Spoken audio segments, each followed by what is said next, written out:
Imaginez, votre corps donne déjà des signes que la plupart des gens ne remarquent même pas, et il n'y a aucun moyen de les éviter. Quelque chose en vous réagit à des forces invisibles, comme si une bataille silencieuse était en cours. Vous ne devriez pas ressentir cela, mais l'univers a ses propres plans. À l'approche de l'éclipse et de la nouvelle lune, une tension cosmique envahit votre système, un combat entre la lumière et l'ombre que peu de gens peuvent déchiffrer. D'autres partiront, inconscients, mais vous, qui avez été choisis, ne pouvez pas l'ignorer. Lorsque le soleil et la lune s'alignent, votre corps se transforme en terrain d'essai. Et le plus intriguant? Le pic de l'éclipse n'est même pas encore arrivé, mais quelque chose d'encore plus inquiétant s'annonce. Quelque chose que personne ne mentionne.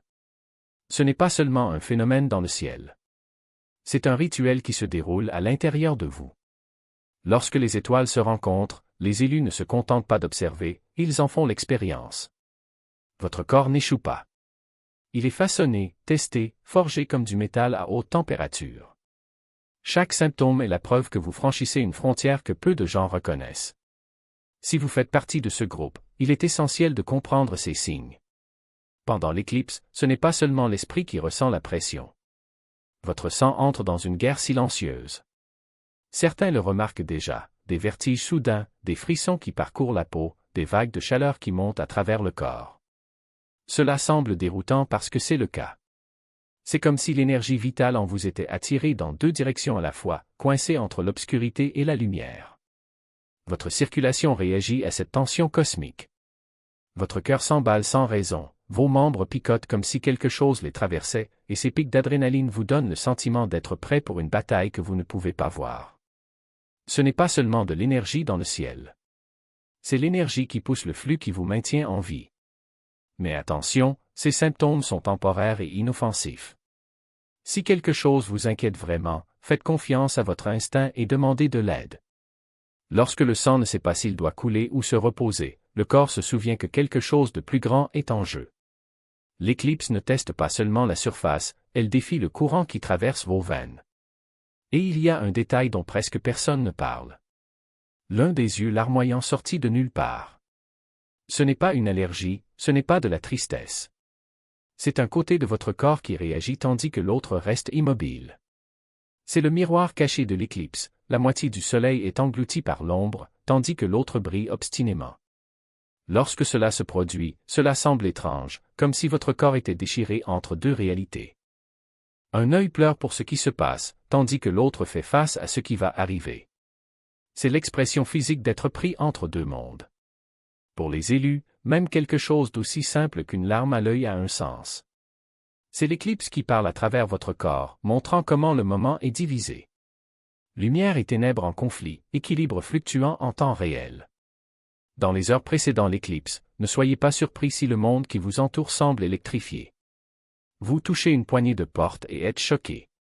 Vous passez votre main sur votre animal et il recule. Touchez quelqu'un et la voilà à nouveau, cette étincelle presque imperceptible mais indubitable. À première vue, cela ressemble à de l'électricité statique, mais le timing est trop parfait pour être une coïncidence. Votre corps est chargé d'énergie, comme si vous étiez transformé en un nuage d'orage ambulant. Ce n'est pas seulement l'air sec ou les vêtements que vous portez. C'est le signe que votre système fonctionne à une fréquence plus élevée, une tension qu'il ne peut pas toujours contenir.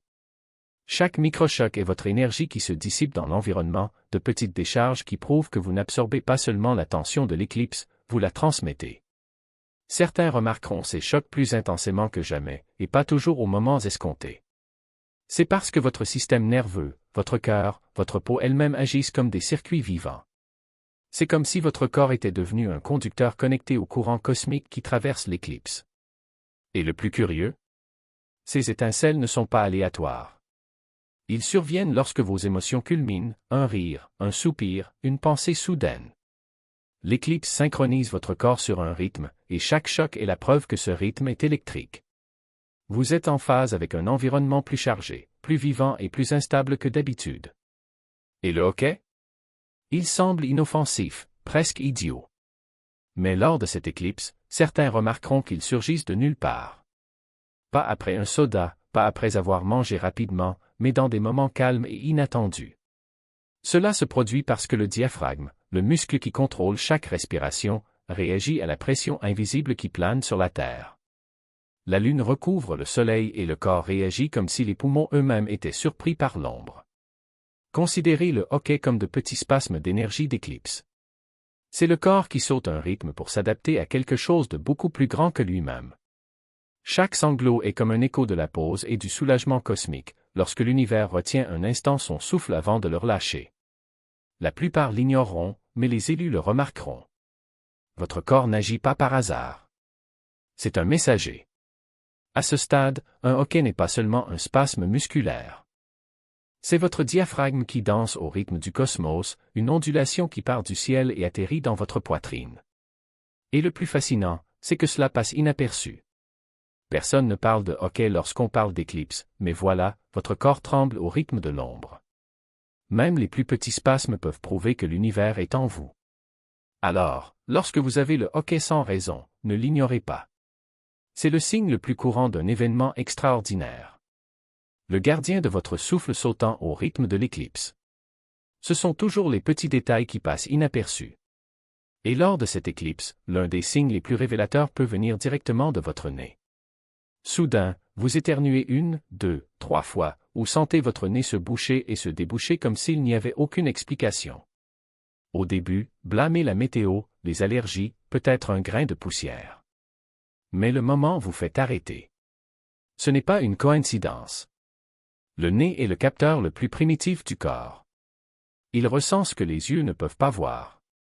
Ce qui se passe va au-delà de la biologie. L'éclipse ne change pas seulement la lumière dans le ciel, elle déforme la pression dans l'air, et votre nez est programmé pour le détecter. C'est comme une antenne réglée sur des fréquences subtiles. Les sinus sensibles et réactifs deviennent la première ligne de contact entre votre corps et les changements invisibles de l'atmosphère. Un éternuement, par exemple, peut être une soupape de fuite, une façon pour le corps de libérer un poids qu'il ne comprend pas. Cette congestion temporaire est presque comme si votre système s'adaptait à quelque chose qu'il ne peut pas encore nommer. Équipe. L'esprit, tout comme la peau, n'oublie pas le moment où la lumière a été volée. Elle persiste dans les recoins de vos pensées, une ombre qui refuse d'être écartée. Vous pourriez vous réveiller au milieu de la nuit avec le même poids sur la poitrine, non pas à cause de la peur, mais à cause de la simple présence de quelque chose de vaste qui se déplace à travers vous.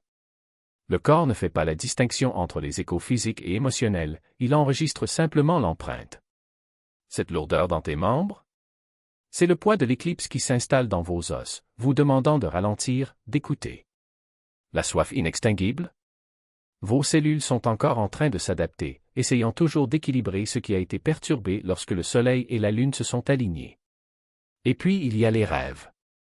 Pas ceux qui sont vagues et éphémères, mais ceux qui ressemblent à des messages gravés dans vos côtes.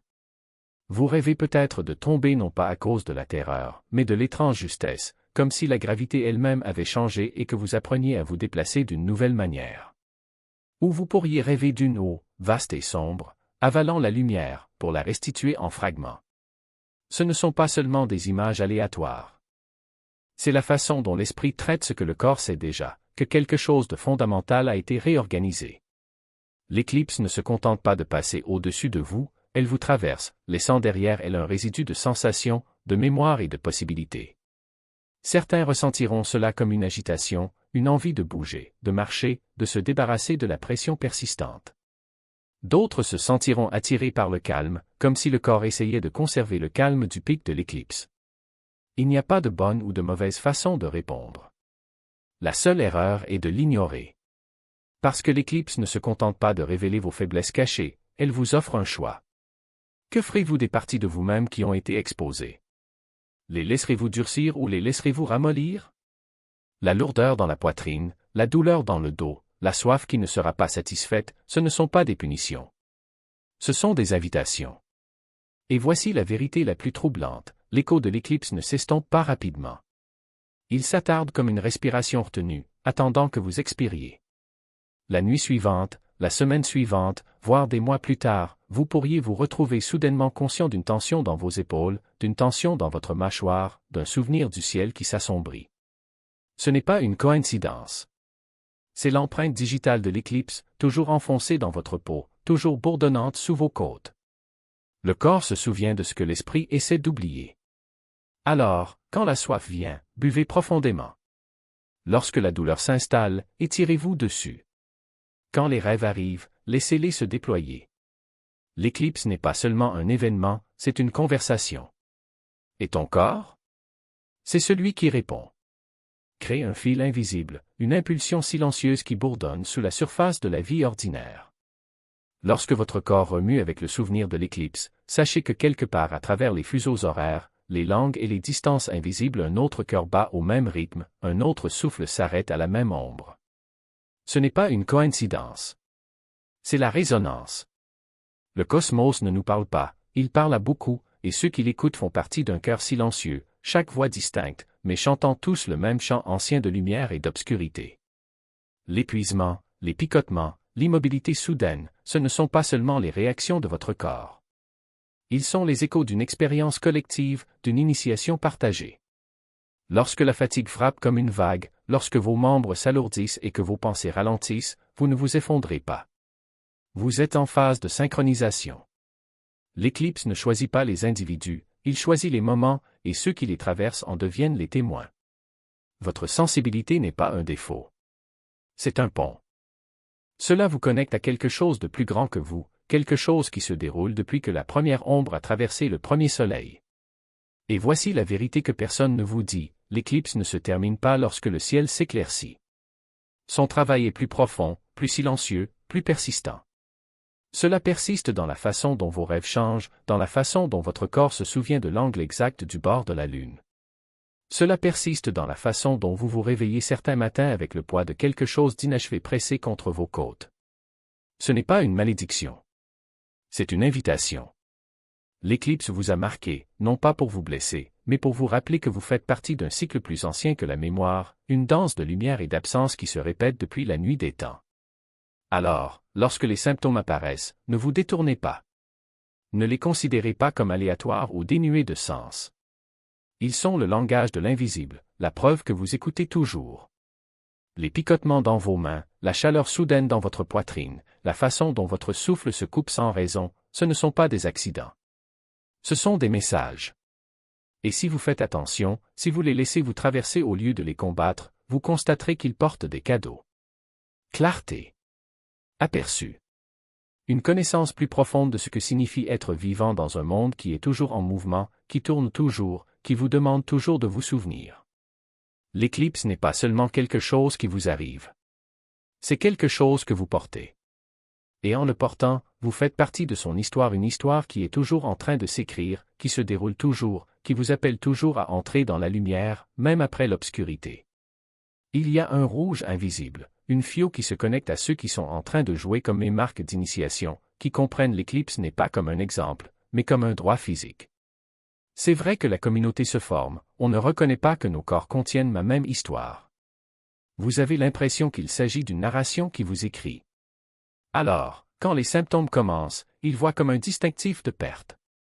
Cela prouve que vous êtes syntonisé, initié, en harmonie avec des rythmes que la plupart des gens ne percevront jamais. Il faut du respect, mais pas moyen, et il concède l'accès au langage cruad au cosmos, gravida na sua pelle, no se sang, na sua respirasao. Il y a un point de rupture, un instant où le corps n'a pas pu résister à la tension entre l'ombre et la lumière, en le poussant dans des directions opposées. Au moment même de l'éclipse, vous pouvez sentir votre système de résistance, des ombres rigides, des nerfs à fleur de peau, un sentiment d'inquiétude, un corps qui semble lutter contre si même sa raison est apparente. La pression s'accumule dans le silence, comme une représentation prestigieuse transfrontalière. Mais alors, quand l'éclipse s'enquexa, quand l'ombre rencontre enfin le sol, elle cède. Le corps est en train d'ajouter que le CU ordonne le rendu. Cette libération prend une forme subtile. Pour certains, il y a une onde subite d'épuisement, comme chaque muscle se désabonde à l'unisson. Pour d'autres, il s'agit d'un flux qui accompagne un vieil homme ou deux, comme le corps garde l'émotion pour cette seconde précision. Il faut qu'il disparaisse instantanément, ou qu'il se dissipe à un moment donné à la croix du soleil. D'autres expérimentent une chaleur repentante correspondant à la peau, ou un arrêt électrique qui est rapide quanto veo. C'est un corps qui s'est engagé dans l'éclipse, montrant qu'il n'est pas séparé, mais intégré à l'événement majeur. Observez comment la Terre se comporte correctement pendant une éclipse. Les animaux parament, les vents s'essament, le silence s'adansa, la nature se suspend, comme se garde au passage de quelque chose de sacré. Votre corps phase au mesmo. Résistez, résistez, résistez et alors vous rendrez une telle chose. Par conséquent, plusieurs des symptomagies comme Saramdia, ora hante. Les escolidos os s'entament parce que vos systèmes sont préparés pour un alignement parfait. Chaque solution estrano, chaque choc statique, chaque onda de Kansaso est un ancéo pour le moment final, quand l'éclipse exige entrega. La restitution n'est pas fréquente. C'est le corps entrant dans un rythme cosmique. C'est pour ça que tu es déjà là. Votre corps n'est pas falsifié, il est préparé. Attentura, os calafrio repentino, au sono agitado, os surtout de energia qui surgem somem. C'est tout simplement parce que le système est en mesure de maintenir vos cordes, en gardant l'accord final. Quand l'éclipse arrive, c'est comme la dernière note qui tombe, et le corps s'allonge tout à fait ou qui s'éloigne. C'est que cela n'est pas le cas, c'est un alignamento. Et lorsque vous l'apprenez, vous n'êtes pas surpris de sentir plus haut, plus clairement, cas esvaziado. L'éclipse est celle qui obstrue son énergie, mais elle n'est pas délicate, mais avec précision. Les élus se rendent compte qu'une fois l'ombre passée, une étrange paix s'installe, une paix qui ne peut être forcée ou simulée. C'est le silence après le tonnerre, le souffle après les pleurs, la clarté après la confusion. C'est le cadeau caché dans l'inconfort. Vous souffrez avant l'éclipse pour briller après. Alors faites confiance aux symptômes, faites confiance à la résistance, faites confiance à la libération. Votre corps ne vous trahit pas. Il s'aligne sur le rythme le plus ancien que le ciel connaisse. Et quand l'éclipse passera, tu ne seras plus le même. Il sera plus léger, plus net, plus juste. L'inconfort est temporaire, mais la transformation demeure. C'est pourquoi les élus le soutiennent. Et c'est pourquoi chaque instant en vaudra la peine.